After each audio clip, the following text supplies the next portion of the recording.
예, 안녕하십니까. 경남대 극동문제연구소 연구실장을 맡고 있는 조진구라고 합니다. 바쁘신 가운데 귀한 자리에 참여해 주셔서 대단히 감사합니다. 시간이 되었기 때문에 저희 제70차 통일전략 포럼 우크라이나 전쟁과 한국의 국가전략, 국제질서 재편과 군사, 그리고 경제안보란 제목으로 시작을 하도록 하겠습니다. 오늘의 전략포럼 1세션과 2세션의 사회는 저희 연구소의 이관세 소장님께서 맡아주실 겁니다. 인사 말씀 겸해서 소장님께 마이크를 넘기도록 하겠습니다. 예, 안녕하세요. 우크라이나 전쟁이 발발한 지가 벌써 100일이 넘어서고 있습니다. 그래서 좀 진지하게 좀 이 문제를 가지고 좀 논의를 하려고 했었습니다만은 여러 가지 또 변화와 또 이 나름대로 사정이 있어서 좀 오늘 이 자리를 갖게 됐습니다. 그래도 아직 우크라이나 전쟁이 마무리되지 않고 또 진행 중에 있기 때문에 그동안에 100일 동안 전개된 내용을 한번 다시 살펴보고 그러한 전쟁을 통해서 국제 질서의 변화, 재편의 문제, 그리고 여러분들도 잘 아시지만 군비 경쟁이 지금 상당히 촉발되어 있는 상황이고 최근에는 굉장히 중요한 화두로 떠오르고 있는 경제 안보 문제, 안보의 개념도 여러 가지로 바뀌고 다양하게 영역이 굉장히 확대되고 있고 그 중에서도 미중의 갈등은 더 심해지고 더욱이 미국과 러시아, 미국과 유럽 그리고 러시아와의 대립이 또 강해지고 있고 여러 가지 이 변화가 상당히 많기 때문에 오늘 짧은 시간이지만 이러한 여러 가지 그 관계, 질서의 어떤 변화, 재편과 함께 군사적인 문제 그리고 경제 안보의 문제 등등 해서 과연 또 우리는 그러한 변화에 대해서 어떻게 대응을 해 나가야 될 것인가 또 우리가 또 주목해서 봐야 할 대목들은 무엇인가 그래서 그런 거를 좀 여러 최고 전문가님들을 모시고 발표를 듣고 토론을 통해서 한번 정리를 해볼까 합니다. 그래서 오늘 이 바쁘신데도 이렇게 전부 호응을 해주셔서 굉장히 감사드리고요. 그래서 1세션에서는 소위 김웅규 아주대 미주정책연구소장님께서 우크라이나 전쟁과 미중 전략 경쟁, 동아시아 정치 안보 경제의 중층적 파급 효과, 이런 제목으로 미중 이 전략 경쟁이 지금 굉장히 심화되고 있고 이것이 또 우크라이나 전쟁 여러 가지와 상당히 밀접한 여러 가지가 문제가 있고 더욱이 우리에게 여러 가지 직간접적으로 미치는 영향이 크기 때문에 아마 좋은 발표를 해주실 걸로 봅니다. 그리고 두 번째 발표로는 우크라이나 전쟁 이후에 국제 질서가 여러 가지로 변화가 되고 있죠. 그래서 한국도 정말로 새롭게 외교가 정말 다원화되고 지혜롭게 대응하지 않으면 굉장히 어려움을 초래할 수 있는 그런 상황입니다. 그래서 우크라이나 전쟁에 대해서 한번 다시 정리를 해보는 그런 시간을 갖도록 하겠습니다. 여기에 대해서 이화대학의 박원균 교수님 그리고 동북아 공동체 문화재단의 전 우크라이나 대사를 하셨죠. 이양구 상임 대표님 그리고 경남대 극동문제연구소의 이상만 교수님께서 토론에 참여해 주시는 걸로 하겠습니다. 그리고 바로 연이어서 이 세션에 가서 이 우크라이나 전쟁에 따른 군비 경쟁 심화와 소위 신기술 안보의 위험 문제 그리고 이 경제 안보의 새 정부의 경제 안보 인식과 새 정부의 외교 정책 방향에 대해서 이 신기술 안보 위험 문제 군비 경쟁은 두진호 국방연구원의 선임 연구위원께서 발표를 해주시고 또 이 경제 안보 문제와 관련해서는 중앙대학의 이승주 교수님께서 발표를 해주시고 국방대학교 박영준 교수님, 국가안보전략연구원 김홍 수석연구위원님 그리고 경남대학의 조진구 교수님이 토론을 해주시겠습니다. 그래서 발표하시는 분들은 대개 한 15분 정도로 발표를 해주시고 토론을 하는 분들은 발표 내용이나 또는 아니면 추가적으로 더 부연하실 내용을 중심으로 해서 한 7, 8분 정도로 말씀을 해주시고 시간이 남으면 종합을 하는 식으로 그렇게 세션별로 넘어가도록 하겠습니다. 그럼 시간 전략을 위해서 김훈규 아주대 미중정책연구소장님께서 발표를 해주시겠습니다. 예, 부탁드립니다. 네, 감사합니다. 아주대 미중정책연구소 소장 김은규입니다. 이렇게 귀한 시간에 저를 불러주셔서 정말 감사드립니다. 제가 지금 맡은 주제는 그 우크라이나 사태 이후 미중 전략 경쟁 그리고 이것이 동아시아에 미치는 영향에 대해서 간략히 저의 견해를 말씀드리고자 합니다. 우리가 지금 미중 전략 경쟁 시대에 미국과 중국은 전혀 다른 그 세계관을 가지고 서로 경쟁을 하고 있습니다. 미국은 양대 진영론에 입각해서 그 민주주의 세력 대 권위주의 세력의 대결로서 현재 미중 전략 경쟁을 대응을 해 나가려는 그런 바이든 행정부의 입장을 가지고 있고요. 중국은 제가 보기엔 천하삼분론적인 관점에서 세상을 보는 것이 아닌가 싶습니다. 즉 미국 중심의 세계와 중국 중심의 세계, 그리고 자율성을 추구하는 소유럽 강대국들의 어떤 삼각구도 속에서 이런 중간지대에 속한 소유럽 강대국들을 자신에게 유리하게 끌고 가려는 그런 어떤 노력을 중국이 해왔다라고 생각을 합니다. 중국은 따라서 이 국제 질서를 크게 세 가지 차원에서 나눠서 바라보는데, 하나는 미국과 서방 중심의 어떤 세계 질서는 중국이 거부하는 것이고요. 유엔을 중심으로 해서 형성된 어떤 제도라든가 어떤 국제법적인 어떤 노력들, 그다음에 유엔의 어떤 결정들, 이거를 중국 국제질서 차원에서 수용하면서 이를 자신에게 유리하게 개혁해 나간다는 입장이고요. 그다음에 이제 새로이 부각되는 안보들은 글로벌 질서라고 해가지고 이 분야는 아마 중국이 미국과도 협력하면서 자신이 점점 주도하는 모습을 보이겠다, 이런 구도를 가지고 미중 전략 경쟁을 임했던 것이 아닌가 싶습니다. 그런데 우크라이나 사태는 바로 이러한 미국의 양대 진영론과 중국의 천하삼분론의 새로운 어떤 충격을 안겨주고 있습니다. 즉 러시아가 자신의 존재감을 드러내면서 자신의 영향권을 확보하려고 시도하기 시작한 거죠. 그거는 이제 미국, 중국, 러시아, 서유럽 영향권으로 분할하는 전통적인 지정학 정치가 본격적으로 부활된 것을 의미합니다. 따라서 러시아는 세계를 4대 영향권으로 구분하여 추진하면서 여기서 자신의 어떤 영향권 영역을 확보하려는 그런 노력을 하고 있습니다. 이 세계에서 향후 질서는 대단히 불확실해지고 있습니다. 왜 그러냐면 동맹이라고 우리가 치부했던 중러의 관계가 우리가 생각하는 반드시 그런 동맹의 관계는 아니라는 것이 이번 우크라이나 사태에서 드러났고요. 그다음에 미중 관계, 그다음에 러시아와 서유럽의 관계, 심지어는 미국과 서유럽의 관계, 모든 것이 다 변수가 되고 있습니다. 게다가 이제 미국과 중국의 국내 정치 변수도 저는 주목을 해야 된다고 생각합니다. 따라서 향후 세계가 새로운 냉전의 시대로 본격적으로 들어가는 건지, 혹은 일부에서 이야기하는 것처럼 제3차 대전의 세계대전의 서막을 이야기하는 건지, 아니면 타협과 어떤 경쟁이 대단히 복합적으로 얽히면서 다극화되는 구도, 아니면 아예 어느 누구도 세계의 어떤 공공재에 대해서 책임을 질 수 없는 적자 생존 혹은 각자 도생의 혼돈 시대, G0의 시대가 도래할 건지가 대단히 불확실한 그런 상황에 우리가 처해 있다고 할 수 있습니다.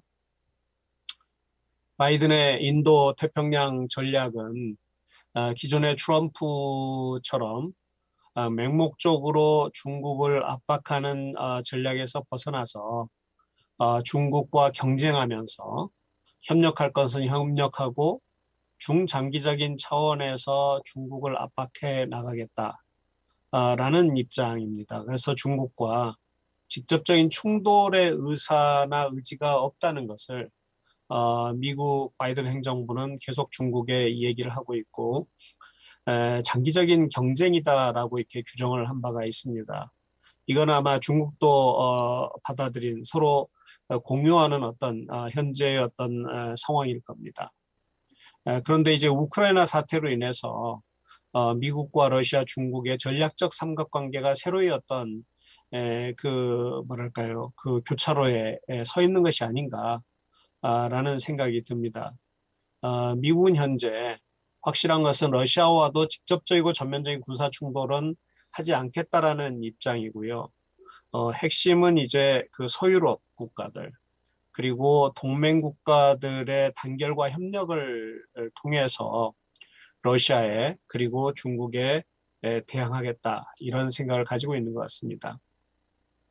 바이든 행정부의 이러한 그 큰 구상은 이제 인도태평양 지역에서는 그 인도태평양 전략과 인도태평양 주행 경제 프레임워크라는 것을 통해서 어떤 그 공급망, 그다음에 디지털 경제, 그다음 기후 변화, 질병 이런 모든 걸 포괄하는 하나의 어떤 협력 체제로서 이제 중국을 압박하겠다라는 생각이고요. 그다음에 유럽 방면에 있어서는 이제 네이토 군사적으로는 그다음에 미국과 EU 간의 무역기술 이사회를 통해서 서로 경제와 무역 관계를 심화 발전시키면서 이제 중국의 영향을 어느 정도 견제하고 그다음에 이제 그 대러시아 제재 협력 등을 이제 수행하겠다. 이런 그 양날개 전략을 가지고 현재 바이든 행정부가 임하고 있습니다. 그렇지만 아까 제가 말씀드린 대로 바이든 행정부는 중국이든 러시아든 직접적으로 군사적으로 충돌할 의사는 없다라는 것을 계속 지금 표현하고 있는 그런 상황입니다. 이러한 우크라이나 사태로 인해서 어떤 국제정치적인 파장이 있는가를 한번 보자면 예상보다 훨씬 더 강하게 서방 진영은 결속을 했고 그렇지만 상대적으로 미국의 리더십은 약화된 것이 아닌가라는 생각이 듭니다.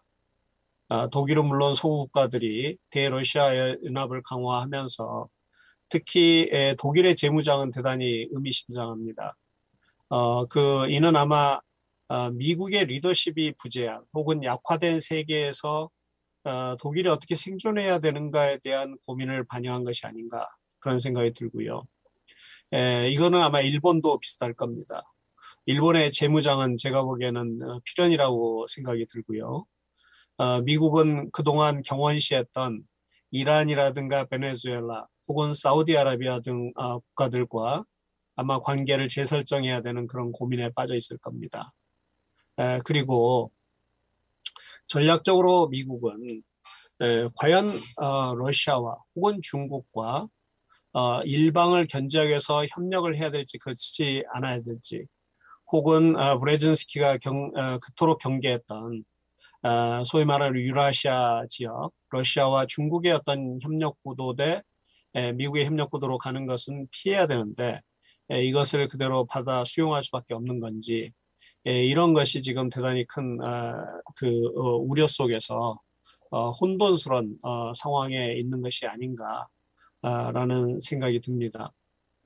미국은 어찌됐든 경쟁 상대로서 러시아보다는 중국이 더 위협적인 경쟁 상대라고 생각을 하고 있는 것 같고 따라서 오커스라든가 한미일 군사 협력을 통해서 이제 중국을 상대하겠다라는 생각이 훨씬 더 지금 강하게 지금 작용하고 있는 것이 아닌가 싶습니다.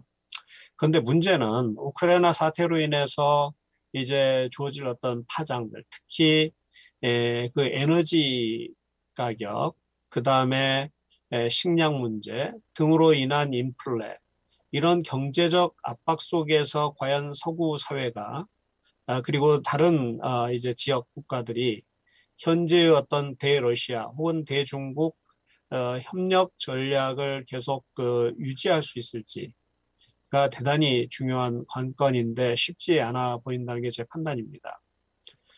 중국은 기존의 러시아와의 전략적인 협작 관계에서 이건 협력보다는 훨씬 더 상위의 개념입니다. 보다 신중한 중립적 자세로 지금 전환하고 있습니다. 중국은 군사 행동을 제외한 러시아와 중군사 동맹의 상황에 있었는데 러시아의 그 군사적 행동으로 말미암아서 중국이 추진하는 그 국제 연합, 즉 유엔 중심의 어떤 국제 질서에 러시아가 대단히 중대한 침해를 했다고 생각하고 따라서 중국은 논리적으로 러시아를 지지할 수 없는 그런 상황에 처해 있습니다. 그렇지만 미중 전략 경쟁 속에서 미국을 견제하기 위해서는 러시아와의 전략적 협력은 필수적인 것이고 따라서 중국은 그 사이에서 러시아의 우호적인 관계를 유지하면서도 그 러시아 우크라이나 전쟁 혹은 러시아와 서유럽의 전쟁에 개입하고 싶지 않아 하는 그런 이제 상황을 지금 가지고 있습니다. 이 러시아와 우크라이나 전쟁은 생각보다 장기화로 전환되고 있고, 그 다음에 대단히 그 다극화된 국제정치 구조의 변화를 촉발시키는 하나의 계기가 되지 않을까라는 생각도 있습니다. 그 미국이나 혹은 러시아 혹은 우크라이나나 미국, 러시아가 서로 윈윈의 상황의 어떤 해결책을 추진해야 되는데 이것이 잘 보이지 않고 아마 모두 그 솔루션을 찾기는 참 어려운 그런 상황으로 들어가고 있는 것이 아닌가. 그래서 이러한 대립적인 어떤 군사적 충돌, 그 다음에 군비 경쟁의 격화는 불가피하고요. 이것이 심지어는 제3차 세계대전의 초입으로 가는 것이 아닌가 하는 우려까지도 점점 크게 일고 있는 그런 상황입니다. 우크라이나 사태로 인한 이제 경제의 파장도 상당히 우려가 됩니다. 사실은 전쟁 자체보다도 이제 이로 인한 인플레이션의 심화, 그 다음에 주변국들의 경제가 전례 없이 위태로워질 수 있는 이제 상황까지도 몰리는 것이 아닌가 하는 우려가 커지고 있습니다. 교역은 물론이고 공급망의 붕괴, 그 다음 대규모 난민 사태까지 겹치면서 아마 그 주변 국가들 그리고 제3세계 국가들은 훨씬 더 어려운 상황으로 갈 수밖에 없고 그리고 이러한 상황은 아마 상당한 금융시장이 경색을 불러오면서 신흥국에서 이제 자본 유출이 촉발되면서 신흥국 즉 한국도 포함되는 거죠. 거기서의 어떤 그 경제적인 위기로 갈 수도 있다라는 우려가 점점 커지고 있습니다. 그리고 여러분도 이제 잘 느끼시다시피 미국의 달러화를 대신하는 러시아와 중국이 같이 연합한 어떤 그 미국의 그 금융권에서의 어떤 영향력을 약화시키고 탈피하려는 그런 노력이 훨씬 더 본격화되는 것이다. 라는 것이 이제 현재 미국 그 Foreign Affairs에서 최근에 나온 그 글을 보면 그런 우려들을 이렇게 담고 있습니다. 그리고 데이비드 말페스 세계은행 총재도 이와 비슷한 또 얘기를 한 바가 있습니다. 이러한 우크라이나 사태 그럼 동아시아에는 어떤 영향과 교훈을 줄까? 첫 번째로는 동아시아가 그 지정학적인 완충지대에서 두 양대 세력에 부딪히는 파쇄지대로 전환할 가능성이 충분히 있고 바로 그 지역은 대만 아니면 한반도가 될 것이 아닌가 이런 우려가 커지고 있습니다. 두 번째는 동맹이 얼마나 필요한지 이를 역설적으로 또 설명해 주는 것이기도 합니다. 그렇지만 동맹만을 믿고 그 안보를 맡길 수는 없고 스스로를 방어할 군사 역량 구비는 이제 필수다라는 것이 우크라이나 사태가 주는 대단히 중요한 교훈이다라는 생각이 들고요. 그 다음에 미국의 리더십과 그 다음에 개입의 어떤 신뢰성은 약화되고 있고요. 그 다음 미국은 유럽과 인도태평양에서 양면 전선에 직면하고 있고 그리고 각국의 안보는 국론의 통일과 정치적 리더십이 대단히 중요하다라는 메시지를 동시에 안겨주고 있고 우리에게 이제 특히 큰 그 교훈은 핵무기가 실제 전장에서 사용할 수 있는 가능성을 연 것이 아닌가라는 우려를 던지고 있습니다. 러시아가 전술핵의 사용 가능성을 계속 언급하고 있고 핵으로 위협하는 그런 상황. 그다음에 핵을 가진 국가가 비핵 국가를 군사적으로 공격했다는 것. 이것은 이제 한반도 상황에서 대단히 우리로서는 긴장스러운 일이 아닐 수 없습니다. 그렇지만 이제 일반에서 우려하는 바와는 달리 제 생각에는 바로 우크라이나 사태로 인해서 미중 간의 대만 해협에서의 군사 충돌 가능성은 저는 오히려 약화됐다고 봅니다. 원래 시진핑 집권 시기에 양안의 통일을 추진하려는 계획이 있었는데 이 계획은 저는 연기가 불가피해졌다라는 생각이 듭니다.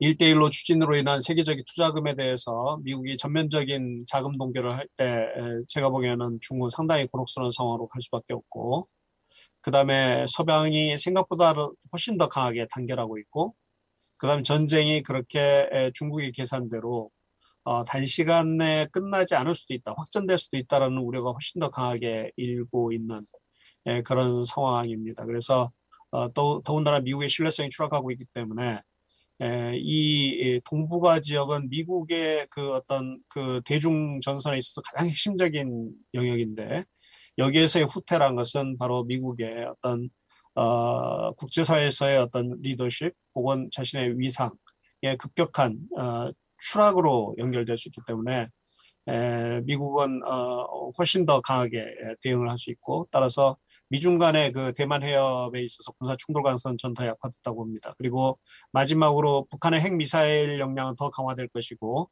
단기적으로는 도발 가능성이 더 증대했다고 봅니다. 특히 중국이 주목하는 것은 북한이 얼마나 그 러시아와 강하게 이게 밀착하는가. 그 다음에 북한이 그 러시아에게 있어서 어떤 전략적 유용성이 훨씬 더 증대됐다는 겁니다. 과거 6.25 당시에도 유럽 전선에서 러시아와 서유럽, 미국이 맞섰을 때 한반도로 이 그 충돌을 돌림으로써 러시아는 당시 소련은 한 어떤 공간을 이제 여유의 공간을 갖게 됐고 오히려 이제 그 중국이 연루되면서 상당히 중국이 어려움을 겪었습니다. 그래서 중국은 북한과 러시아가 얼마나 밀착되는가에 대한 대단히 깊은 관심과 이제 아마 관찰을 하고 있을 것이고 이 한반도에서 안정을 유지하고자 하는 생각은 한국과 오히려 더 유사해질 것이다라는 생각입니다. 그리고 대신 북한은 핵 역량이 얼마나 필요하고 중요한지를 더더욱 아마 깨달았을 거고 이와 관련된 노력들을 계속해 나갈 것입니다. 그리고 북한의 이러한 역량 강화는 심지어 중국이라든가 대러시아 레버리지도 강화하는 것이기 때문에 북한은 필연적으로 핵 역량을 확보하려고 완비하려고 할 겁니다. 네. 마지막으로 그 앞으로 향후 5년 동안의 미중 관계는 제가 보기에는 현재 바이든 정부는 전략적 경쟁 속에서 제한된 협력의 구도를 가지고 있다고 보여지는데 트럼프 시기처럼 신냉전으로 가게 될지 아니면 미래 미국의 개입의 약화 혹은 혼돈 상황으로 가게 될지 이 갈림길에 저는 서 있다고 보는데 여기에서 중요한 것은 미국의 국내 정치 변수 같습니다. 그래서 금년 11월 달에 공화당 정부가 중간 선거에서 이길 가능성이 크고 그 다음에 24년에 공화당 그 후보가 대통령에 당선된다면 그 공화당이 표방하는 훨씬 더 대립적인 어떤 그 국제관계 그러면서도 자기 보호주의적인 어떤 경제 정책이라든가 다른 정책들을 결합했을 때 사실은 미국의 리더십은 오히려 더 약화될 가능성이 크다라는 생각이고요. 그 다음에 한국에 대한 압박은 훨씬 더 강화될 거고 한반도 주변, 한반도를 포함한 한반도 주변 그 군사적 긴장 상태와 충돌의 가능성은 더 늘어날 거다. 이런 우려가 저는 개인적으로 있습니다. 이 상황 속에서 한국이 어떻게 대비해야 되는지에 대한 고민을 좀 더 해야 될 거다라는 생각이 듭니다. 그래서 제가 제안하는 외교안보 정책은 한국의 정체성에 입각한 이제 대외 전략 원칙을 수립할 것을 촉구합니다.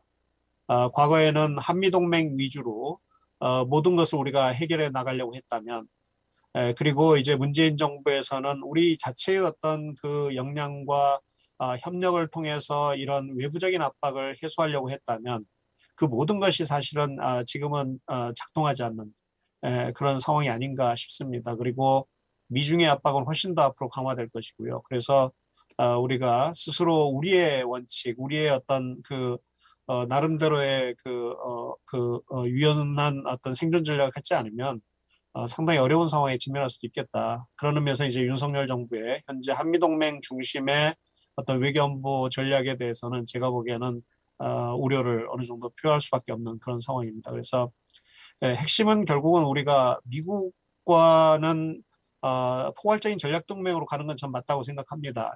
지금 현재로서는 불가피한 상황이고요. 안보는 물론이고 경제 이 모든 측면에서 그렇지만 이제 이 상황에서 어떻게 중국과 적대 관계로 전환하거나 대립하는 것은 이제 억제해야 되는 그런 대단히 세심한 어떤 배려가 동시에 필요한 거고요. 그다음에 우리 스스로에 대한 안보 상황은 강화할 수밖에 없겠다. 그리고 대북 관련 외교의 비중은 낮추고 대항적인 공존 전략을 추진하면서 우리 군사적인 어떤 그 북한의 핵미사일에 대한 대응 전략을 일단 우선적으로 추진하는 것이 궁극적으로 한반도 안정과 평화를 위해서도 더 중요하겠다라는 생각입니다.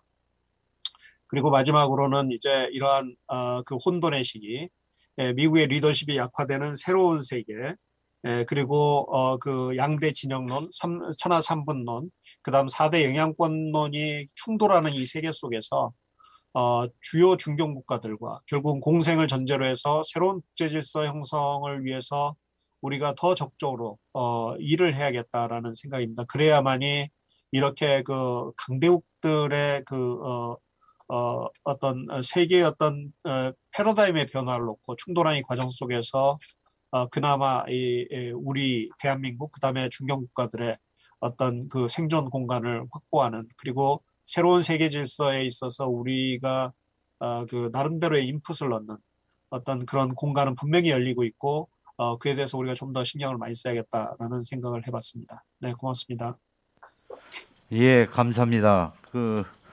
김은규 소장님이 이 우크라이나 전쟁을 계기로 해서 뭐 미중 관계는 물론이고 전반적으로 이 미국과 서유럽과의 관계, 또 중국과 러시아의 동맹 관계, 그리고 군비 증강 뭐 여러 가지 이 독일의 재무장, 일본의 재무장 등 뭐 에너지, 식량 공급망 전반적으로 아주 포괄적으로 다 언급을 해주셨습니다. 아주 총론적으로 뭐 전개를 잘 해주셨고 특히 그 미중 관계에 따른 앞으로의 전망 여러 가지로 그러면서 지금의 이러한 우크라이나 전쟁이 결국은 여러 가지의 질서를 재편하고 관계의 변화를 가져오면서 혼돈의 시기다. 그래서 여러 가지 충돌할 수 있는 소지도 상당히 많고 그래서 우리가 포괄적인 미국과의 전략 동맹 하에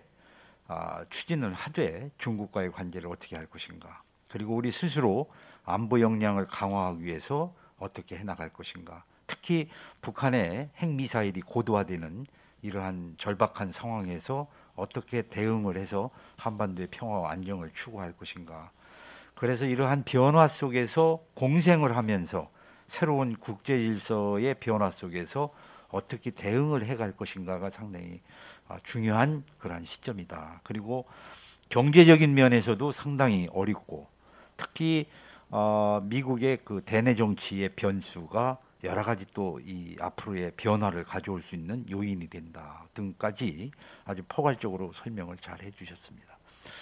그럼 두 번째로는 그 우크라이나 전쟁 이후 국제질서 변화와 한국의 대응 이웅현 박사님께서 우크라이나 전쟁의 원인부터 전개 양상 그리고 국제질서의 변화 등등 해서 역시 종결은 한국의 대응 방안까지 포괄적으로 한번 다시 우크라이나 전쟁을 한번 원론적으로 한번 짚어주시겠습니다. 네. 네, 이웅현입니다. 우크라이나 전쟁 이후 국제질서 변화와 한국의 대응에 관한 사실 이건 저 숙제로 받은 것이고 이 주제에 관해서 정리를 해보았습니다. 대개 우리가 어떤 국제사회에서 혁명적인 사건이라든지 전쟁이 일어나면 전후 질서에 관해서 뭐 고민하게 됩니다. 그래서 항상 격변하는 국제질서라는 말을 많이 쓰고 이 국제질서가 어떻게 재편될 것인지에 관해서 뭐 고민하는 것은 뭐 당연한 일이라고 생각합니다. 그런데 전쟁 이후에 국제 질서가 어떻게 재편될 것인가 하는 것을 고려하기 위해서는 이 전후의 국제 질서가 어떻게 재편될 것인가를 고려하기 위해서는 전쟁의 원인을 알아야 된다고 생각을 합니다. 전쟁의 원인을 알아야지. 그리고 전쟁의 원인이 어느 정도 전쟁의 목적이라고 할까요? 이런 것이 충족되었는지에 따라서 전후 질서가 달라지겠죠. 계속해서 장기전으로 지속될지 아니면 어느 한편이든 전쟁의 목적이 달성되었다고 판단하면 이후 협상에 들어가든지. 그래서 전쟁의 목적이 달성되었느냐 하는 것이 매우 중요한 것이라고 생각합니다. 그래서 제가 일반적으로 저널리즘이라든지 학계에서 논의되고 있는 러시아의 우크라이나 침공의 원인에 관해서 세 가지로 요약을 해보았습니다. 대체적으로 많이 얘기되는 것들인데요. 범러시아주의라고 이름은 제가 붙인 것이지만 이 러시아 사람들은 우크라이나가 러시아의 일부라고 생각하는 경향이 강합니다. 그래서 형님 국가, 아우 국가 이렇게 얘기하죠. 그래서 우크라이나는 작은 러시아라고 보통 이렇게 부르고 인구 비로 보아도 돈바스 지역에는 80% 이상이 러시아인이라고 하고 그리고 서부 우크라이나 지역에는 대체로 50% 밑돌지만 한 40% 러시아인들이 많다고 합니다. 따라서 이렇게 생각하는 것은 당연한 것이라고 할 수 있는데 이게 이제 19세기에 범슬라브주의를 연상케 한다라는 것이죠. 그래서 이 범슬라브주의에 따른 팽창의 재편이 되지 않을까라는 우려를 할 수밖에 없는 상황이죠. 그런데 실제로 이제 팽창의 모습을 보면 이 범게르만주의를 연상케 하는 19세기의 범게르만주의는 아니지만 히틀러의 레벤슬라움 또는 게르만인 보호 이런 입장에서 추진한 히틀러의 팽창 정책을 연상시키게 한다는 것이죠. 따라서 이러한 연상의 영향을 받으면 굉장히 이제 전쟁이라고 하는 것이 암울하게 전개될 것이고 결과도 매우 통탄할 만한 것이 될 것이다라고 보는 것이 일반적입니다. 그리고 또 하나는 푸틴의 구상이라고 하긴 하는데 대체로 푸틴뿐만 아니라 냉전 해체 이후, 소련 해체 이후에 러시아의 정치인들은 이 과거의 영광을 되살리는 것이 국내적인 정치적 입지를 다지는 데도 도움이 되고 또 그것이 러시아의 국제적 지위를 강화하는 첫 번째 길이라고 할까요? 정책이라고 할까요? 첩경이라고 생각을 했습니다. 그래서 사실 푸틴 집권 이전에도 러시아는 옐친 집권 시절부터 이른바 주변 국가들을 중심으로 해서 집단안전보장 조약이라고 하는 것을 체결했습니다. 말하자면 러시아 이후에 바르샤바 조약기구는 후퇴했지만 해체되었지만 그와 비슷한 조직을 만들려고 노력을 했다라는 것이죠. 그래서 거의 중앙아시아에 있는 국가들은 모두 그리고 벨라루스나 이런 국가들을 중심으로 해서 이 작은 바르샤바 조약기구가 형성되어 있습니다. 그리고 이것을 이제 푸틴이 더욱더 확장하려는 것이 아닌가 하는 그런 의혹을 갖고 있는 것이죠. 물론 이러한 군사적인 연대의 강화도 있지만 사실은 CIS 독립국가연합이죠. 그 형성 이후에 푸틴의 또는 러시아의 정책 결정자의 머릿속에는 EU에 대한 경쟁심이라고 할까요? EU를 모델로 해서 유라시아 연방을 구성하겠다는 그런 생각도 갖고 있다고 할 수 있겠습니다. 물론 이러한 아이디어를 제시한 사람들은 많이 있습니다. 요즘 신문에 보면 칼럼을 쓰시는 분들이 알렉산드르 두긴이라든지 두긴 얘기는 많이 하죠. 파나린 얘기는 별로 하지 않지만 이 사람들이 가지고 있는 구상을 푸틴이 실현하고 있는 것이 아니냐 하는 것이죠. 그런데 이 두 사람 가장 대표적인 이른바 유라시아 연방주의자라고 할 수 있는데 이 두 사람의 구상은 많이 다릅니다. 많이 다른데 공통점은 우크라이나는 꼭 들어간다라는 것이죠. 그래서 이 유라시아 연방이 사실은 푸틴의 우크라이나 침공을 부추긴 것이 아니냐라는 관점도 존재합니다. 그다음에 가장 직접적으로는 이제 안보 위협이라고 하는 것이 이 나토의 팽창에 대한 러시아의 안보 위협이 결국 일반 방어적인 입장에서 우크라이나 공격을 촉진한 것이 아니냐 하는 그런 견해가 있습니다. 이 소련 해체 이후에 동유럽 국가들은 물론이고 과거에 소련의 공화국으로 구성되어 있던 국가들도 발트 3국이죠. 대표적인 것이 이 나토에 가입하고 있기 때문에 러시아 입장에서 보면 이것은 완전한 포위 전략이라고 생각할 수밖에 없습니다. 제가 그 지도를 어디서 따다가 하는데 그 지도를 보시면 우크라이나만 이제 나토에 가입을 하게 되면 러시아는 그야말로 완벽하게 포위당하는 상황이 됩니다. 나토에 가입한다는 것이 왜 포위하는 것이냐? 그것은 뭐 일반적으로 다 아시겠지만 러시아를 공격할 수 있는 무기를 배치할 수 있다라는 것이죠. 그렇게 되면 러시아는 우크라이나를 포함한 그 어떤 지역으로 군사적인 팽창을 하게 되면 곧 전면전을 의미하기 때문에 이것은 러시아 입장에서는 매우 우려스러운 것이라고 생각한다는 것이죠. 그래서 사실 2014년에 제1차 우크라이나 침공, 즉 크림 합병 이후에 이 나토에 우크라이나가 가입할 가능성에 관해서는 실제로 뭐 우크라이나와 그루지아, 조지아도 2008년부터 나토 가입을 추진해 왔고 이것이 항상 불씨로 남아 있다라는 것은 대체적으로 인정할 수 있는 사실이고 결국에는 이것 때문에 우크라이나 침공을 또 러시아와 우크라이나 사이에 군사적 갈등이 일게 될 것이라는 점을 뭐 이미 많이 예견해 왔습니다. 이 세 가지 가운데 어느 하나가 또 침공의 원인이 될 수는 없겠죠. 뭐 이 세 가지가 또 침공의 모든 원인이라고 할 수도 없겠습니다. 실제로 정책 결정 과정을 들여다보지 않고서는 추측할 수 있을 뿐이죠. 그런데 어쨌든 이러한 것들이 침공의 원인이 되지 않는다라고 부인할 수는 없겠죠. 사실 이제 초기의 작전 과정을 보면 무엇이 전쟁의 원인이었는지, 침공의 원인이었는지를 알 수 있겠는데 이와 같은 과정을 보면 그리고 이것이 침공의 원인이라고 다들 인정할 수 있다면 결국 2014년 크림 합병 이후에 2차 침공은 예견되어 왔다고 할 수 있겠습니다. 이 전쟁의 초기 양상, 즉 침공의 초기 이 작전 과정을 보지 않을 수가 없는데요. 이 정치적 목적이 무엇이느냐 하는 것이죠. 군사적 목적과는 별개로 러시아가 우크라이나 침공을 단행한 정치적 목적이 무엇이었느냐를 살펴보기 위해서 작전 양상을 보지 않을 수가 없습니다. 이 개전할 때의 러시아군의 침투 과정을 보면, 투입 과정을 보면 군사 훈련을 하다가 투입을 했죠. 그래서 뭐 기습적인 것이라고 할 수 있는데, 기습전의 일환이라고 할 수 있는데, 이 벨로루스를 통한 북부 전선과 동부 전선과 우크라이나 입장에서는 동부 전선이죠. 러시아 입장에서는 서부 전선이지만 서남부 전선 이렇게 포위하는 양상으로 군대를 투입했습니다. 그런데 군대 투입 후에 곧바로 이 4월 7일 날, 4월 7일 투입 직후는 아니지만 1개월 반 이상 군사작전을 진행하다가 결국 북부 전선을 차단했다고 할까요?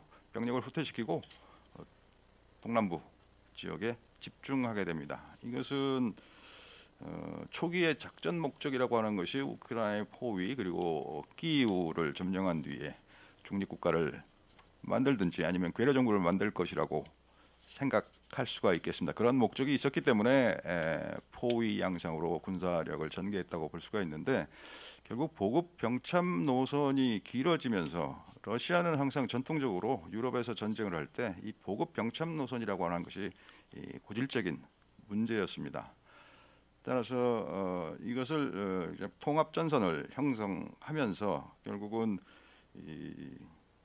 말하자면 성공 가능성에 대해서 회의하기 시작했다라는 것이죠. 그래서 결국 전선에서 이 초기에 작전 목적, 정치적 목적이 후퇴하게 되면서 이른바 우크라이나의 전면적인 포위 또는 점령에서부터 이른바 작전이 후퇴하면서 결국 러시아군은 사기자는 물론이고 작전 변경을 하지 않을 수 없었던 것입니다. 그래서 이것이 말하자면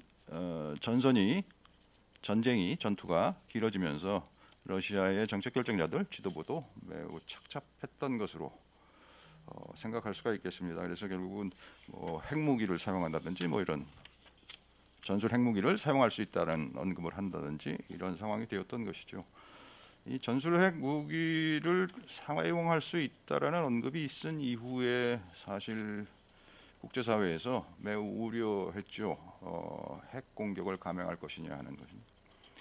근데 러시아가 이 핵 무력을 사용하겠다고 한 것이 처음은 아닙니다. 이미 1956년에 후르시초프가 수에즈 위기 당시에 영국과 프랑스 그리고 이스라엘이 이집트에서 철수하지 않으면, 시나이 반도에서 철수하지 않으면 핵 공격을 감행할 수 있다라고 언급한 적이 있고, 그래서 실제로 그것이 효과적으로 먹혀 들어가서 영국과 프랑스, 이스라엘 모두 철수했습니다. 그리고 1992년에 세르비아 나토군이 세르비아를 공습할 당시에도 이엘친이 그런 언급을 한 적이 있습니다. 당시에는 먹혀 들어가지 않았는데요. 그래서 푸틴의 핵 공갈 블러핑이라고 하는 것은 이번이 뭐 러시아로서는 처음은 아니고 세 번째이고, 다만 이것이 이제 국제 정책적인 파급 효과를 가져온 것 때문에 우려하는 것이죠. 그리고 이러한 푸틴의 언급에 대해서 건강 이상설 등등을 제기하고 있는데, 이것도 제가 발표문에 간략하게 요약을 해 놓았습니다만, 이것은 뭐 희망적 관측입니다. 푸틴 또는 러시아의 정권 변동이 있다고 해서 전쟁이 단축될 것이라든지 금방 끝날 것이라든지 뭐 그런 가능성은 없습니다.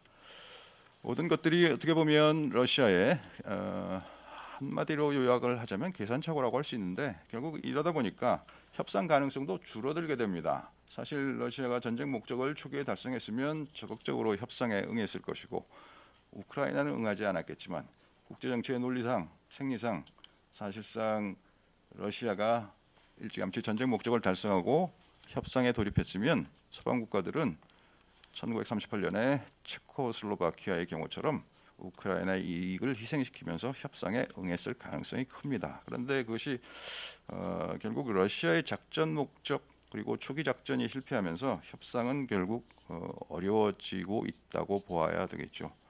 그래서 협상에 뭐 여러 가지 요소가 있겠지만 제가 발제문에 담은 것은 협상을 위해서는 세 가지 요소가 필요한데 그것이 결국 현실적으로 달성되기 어렵다. 그런 상황에서 장기전으로 돌입할 가능성이 크다고 할 수 있겠습니다. 자, 전쟁 이후에 국제 질서가 어떻게 변화할 것인가 하는 것인데, 우리는 뭐 국제정치학자들도 마찬가지고 일반적으로 전쟁 이후의 국제 질서 재편의 모습에 관해서는 학자들이 얘기하고 있는 다분히 추상적인 것이죠. 이것이 다극체제가 될 것이냐, 양극체제가 될 것이냐, 뭐 등등 이런 것에 의존할 수밖에 없죠. 뭐 단극체제가 될 것이냐, 이것은 역사적인 경험, 학문적인 논의의 결과를 보면 그것에 의존하지 않을 수 없는데, 사실 그것에 의존해서 그 어느 하나라고 얘기하기에는 역사적으로 많은 전쟁의 모습들이 다양했다라는 것이죠. 그리고 결국 이 유럽의 국제 질서와 아시아의 국제 질서의 변화의 모습을 예측하기 위해서는 좀 더 세밀한 관찰이 필요하다고 생각이 됩니다. 그래서 우선 유럽에서는 그냥 일반적으로 생각할 수 있는 것이 군사적 양극화, 정치적 양극화가 이루어질 것이다라고 생각할 수 있겠죠.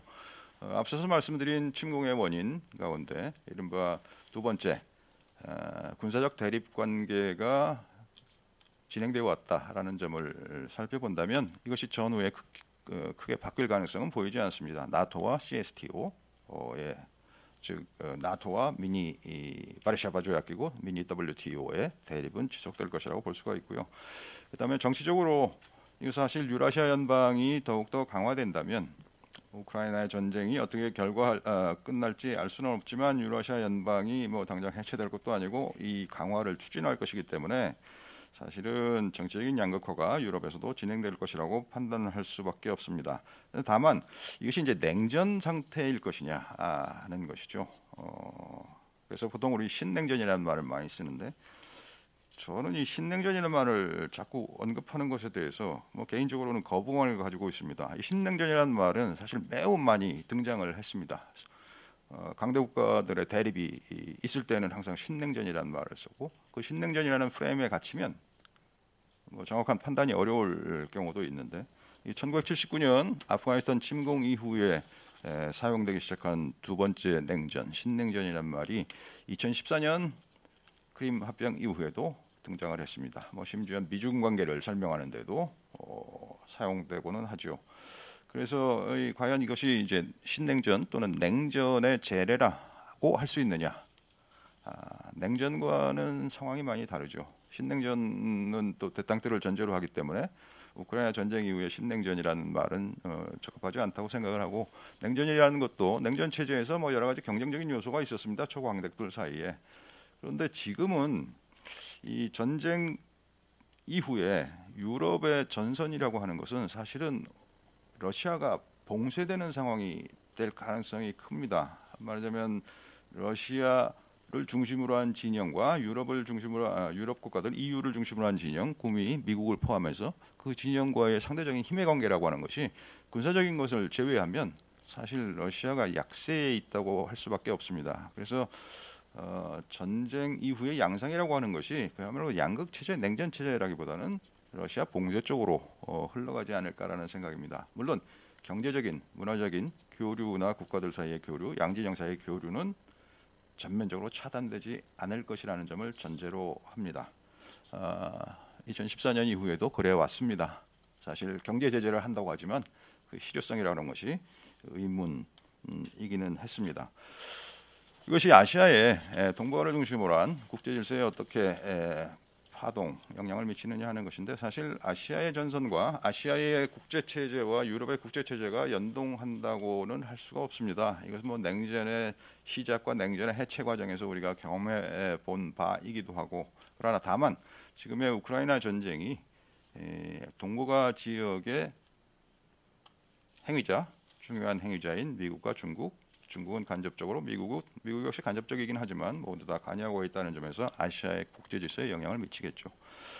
그래서 대체적으로 많은 학자들이 얘기하고 있는 것처럼 전후에 아시아에서도 뭐 양극 대립이 격화될 가능성이 있습니다. 이럴 경우에 뭐 해양 동맹과 대륙 동맹 사이에 대립이 되겠죠.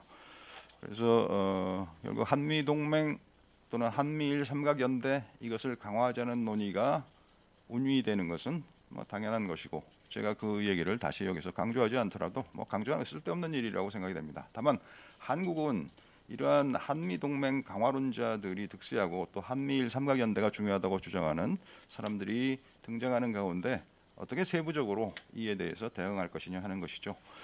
한국의 대응 부분에서 제가 제시한 것이 뭐 세 가지인데, 한국은 제가 거기 제시한 것이 현실적으로 가능하다고 생각하지 않습니다. 물론 비스마르크는 정치라고 하는 것이 과학이 아니고 가능성의 예술이기 때문에 뭐 불가능한 것은 없다고 이렇게 주장을 했습니다. 그에 따르면 사실 불가능한 것은 아니지요. 다만 어렵다라는 것이죠. 그것은 이제 국내외의 정치 질서 모든 것을 고려해야 되기 때문에 그렇죠.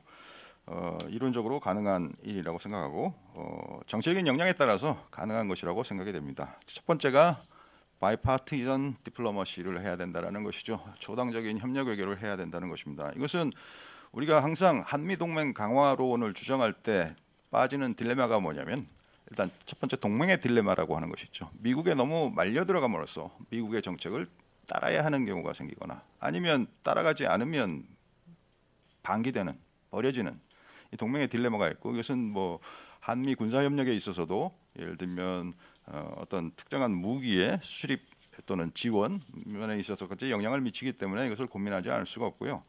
또 하나는 이 동맹, 대륙 동맹, 해양 동맹, 뭐 편의상 그렇게 부르겠습니다. 그렇게 되었을 경우에 대륙 동맹 국가들을 어떻게 할 것이냐 하는 것이죠. 또 북한을 포함해서 어떻게 대처해야 할 것이냐 하는 것이죠. 1940년대 말과 50년대 초에 미국에서 말하자면 중국에 대한 정책으로 민주당과 공화당이 분열된 적이 있습니다. 뭐 지금은 또 미국의 뭐 양당 체제라고 하는 것이 뭐 항상 화합적인 것은 아니지만, 그때 제시된 논의들 가운데 가장 설득력 있는 것이 이른바 공화당 집권 시, 아이젠하워 집권 시에는 민주당 인사를 선발, 코옵테이션 한다고 그러죠. 그렇게 하는 경우. 그리고 뭐 트루만 집권, 그 이전에 트루만 집권 시에는 공화당 인사를 선발해서 자신들이 추진할 수 없는 외교 정책을 맡긴 것이죠. 예를 들면 대표적인 것이 존 포스터 덜레스라고 하죠. 트루만 정권 시절에. 그리고 아이젠하워 정권 시절에도 반덴버그라고 하는 민주당 인사와 긴밀하게 협력해서 초당적인 협력 외교를 한 적이 있습니다. 한국의 경우 지금 보수 정권이 들어선 이후에 한미 동맹이 강화되고 대북 정책이 강경해질 것이라는 예상을 누구나 다 하고 있습니다. 그런데 미국과 소련 사이의 관계를 보면 닉슨의 공화당, 반공투사였던 닉슨이 대중 관계 개선을 했고, 역시 반공투사의 한 사람인 로널드 레이건은 소련과의 관계 개선에 나섰습니다. 한국에서 할 수 있는 것은 사실상 뭐 그다지 지금 예를 들면 보수 정권의 최고 정책 결정자가 북한의 최고 지도자와 만난다고 해서 뭐 충격적인 것은 아닌 상황입니다. 이미 남북 정상회담이 많이 열렸기 때문에. 다만 보수 정권에서는 한 번도 남북 정상회담을 가졌던 경험이 없다라는 것이죠. 따라서 뭐 상징적으로 그런 것을 추진하는 것도 중요하다고 생각을 합니다. 그리고 그 방법은 야당에게 일정한 외교적인 부담 내지는 분담, 몫을 맡기는 것이죠. 이 외교 정책에 있어서 국가가 어느 한 정권이 다른 정권에 대해서 승리해서 집권했다고 해서 모든 것을 가지려고 하면 안 된다고 저는 개인적으로 생각을 합니다. 특히 이제 국가의 안보가 걸린 외교적인 문제에 있어서는 협력해야 되는 것이고, 사실 북한 또는 중국, 러시아와의 대화를 할 때 보수 정권에 대한 거부감이 있다면 야당을 활용하는 것도, 정치적인 자산을 활용하면서 몫을 또는 공헌을 인정해 주는 것도 좋은 방법이라고 생각이 됩니다. 그리고 동북아시아에서 앞선 발표자께서도 얘기하셨지만 틀림없이 이제 핵 무장에 관한 논의가 빈번하게 일어날 것으로 생각이 됩니다. 한국은 기본적으로 핵 무장을 할 수가 없습니다. 지금과 같은 동맹 체제에서는. 그리고 기본적으로 핵 무장이라고 하는 것은 도덕적으로 국제사회에서 도덕적으로 용인되지 않는 것이고, 또 핵무장을 하기 위해서 얼마나 많은 노력을 해야 되는지 제재를 극복하고 뭐 이란이나 파키스탄이나 북한의 경우를 보면 알 수가 있는데, 그것은 바람직한 것도 아니고 그렇게 해서도 안 되겠죠. 다만 핵무장에 관한 논의가 동북아시아 국가들 사이에 퍼질 것이고, 일본이 대표적이죠. 일본은 비핵 3원칙을 폐기해 나가려고 하는 움직임을 보이고 있습니다. 그것은 기본적으로 일본이 핵무기를 만들지 않는다고 하더라도 미국의 핵 우산을 적극적으로 활용하겠다라는 의사 표명일 수도 있습니다. 한국은 지금까지 미국의 핵 우산 아래 있었습니다. 앞으로도 그렇게 될 것이고 더욱더 강화될 것으로 보입니다. 따라서 핵 우산의 확장에 대해서, 그리고 북한의 핵무장 강화에 대해서 어떻게 할 것인가 원칙을 세워야 된다는 것입니다. 1957년에 헨리 키신저가 핵무기와 외교정책이라고 하는 책을 쓸 때, 핵시대에는 모든 것이 불확실하기 때문에 사실상 확고한 독트린, 원칙을 세우는 것이 중요하다고 강조했고, 그 이후에 1966년에 토마스 쉘링이라고 하는, 그야말로 핵전쟁을 경험해 보지도 않고 그냥 추상적인 입장에서라고 보통 평가들을 하지만, 이른바 디터런스라고 하는 억제라고 하는 개념을 활용해서 핵무기에 대한 대응 원칙, 핵경쟁의 국가의 핵정책에 관해서 제시한 적이 있습니다. 한국은 1994년부터 이른바 북핵 위기를 경험해 오고 있는데, 지금까지 핵무기에 대해서 비핵화 이외에 핵우산을 어떻게 활용할 것이라든지, 또는 핵 무장 논의가 등장했을 때 어떻게 할 것이라든지, 이런 원칙이 밝혀지지 않았는지는 모르지만 없는 것으로 알고 있습니다. 이것에 대해서 준비를 해야 되겠죠. 그 연장선상에서 그러면 한국이 입장, 대외적인 원칙이라고 하는 것이 무엇이냐, 이것을 분명하게 밝혀야 되는데, 이 외교에 있어서 원칙이라고 하는 것은 뭐 거기에 얽매여서 국가에게 손상을 가할 정도로 원칙에 얽매여야 되는 것은 아닙니다. 그러나 외교 정책에 있어서 원칙이라고 하는 것은 협상의 이른바 자산이 될 수 있다라는 것이죠. 실제적으로 협상에 있어서 어떤 결과를 가져오든지 원칙이라고 하는 것은 양보할 수 없다라는 점을 전제로 하면 협상에 있어서 이른바 우위까지는 아니더라도 좀 우세한 입장에서 협상을 할 수 있다는 것이죠. 이 원칙에 대해서 제가 생각해 본 것은, 우크라이나를 러시아가 침공했을 때 한국은 이 우크라이나 침공에 대해서 어떤 입장을 밝힌 적이 없습니다.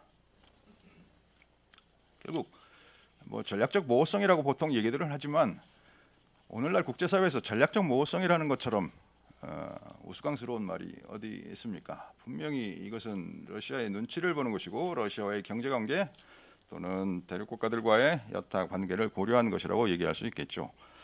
그런데 사실은 이러한 국제사회에서 전쟁이 일어나든지 이런 경우에 동맹과 관계없이 내세울 수 있는 원칙은 이미 국제사회에 많이 보편화되어 있습니다. 예를 들면 러시아도 국제연합의 상임이사국이고 한국은 북한과 함께 92년부터 국제연합에 가입한 30년 경력의 국제연합 회원국입니다. 심지어 사무총장을 배출한 나라입니다.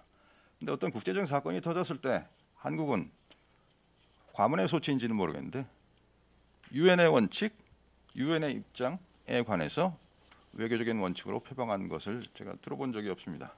유엔 헌장 51조에 따르면 일본 사람들이 이거 자주 활용하는 이 조항인데 이 집단안전보장의 원칙이라고 하는 것이 있습니다. 물론 이 집단안전보장 원칙이라고 하는 것을 표방한다고 해서 반드시 이것에 따르는 것은 아닙니다. 다만 어떤 국가의 입장을 판단할 때 저 원칙에 따라서 행동하고 있구나라고 하면 동맹의 논리에서 벗어날 수 있다는 것이죠. 국제사회의 준칙에 관한 조사, 연구를 통해서 이러한 원칙을 세워야 된다라는 생각을 하고 있습니다. 대한민국 헌법 5조 1항에도 이와 비슷한 있습니다.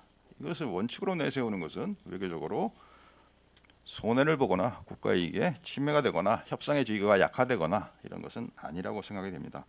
북한에 있어서도 대북한 정책에 있어서는 마찬가지죠. 우리는 북한과 많은 협정, 합의들을 이루어 왔습니다. 이것이 정권이 바뀔 때마다 파기된다면 북한과의 관계에는